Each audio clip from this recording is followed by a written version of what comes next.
Ginastos ko lang ang mahigit 200 peso, ngunit nakakuha na ako ng isang napakahusay na nozzle. Kung nalaman ko lang ito ng mas maaga, makakatipid sana ako ng maraming pera.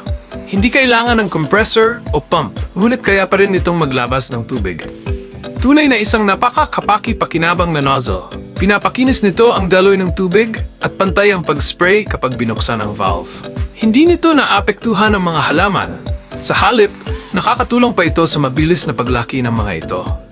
Napakadali ng pag-install nito, sigurado akong kaya mo itong gawin. Ang tibay nito ay maaring tumagal ng hanggang 10 taon. Dahil sa nozzle na ito, marami akong naibentang mga bonsai para itong gintong kasangkapan para sa akin. Magagamit ang nozzle na ito sa maraming bagay sa bahay. Subukan mo ito ngayon dahil sa kasalukuyan, ang presyo nito ay napakamura kumpara sa mga benepisyong naibigay nito. Iniwan ko ang website ng tindahan na nagbebenta ng nozzle sa ibaba. Kapag bumili ka ron, makakakuha ka ng 40% na diskwento.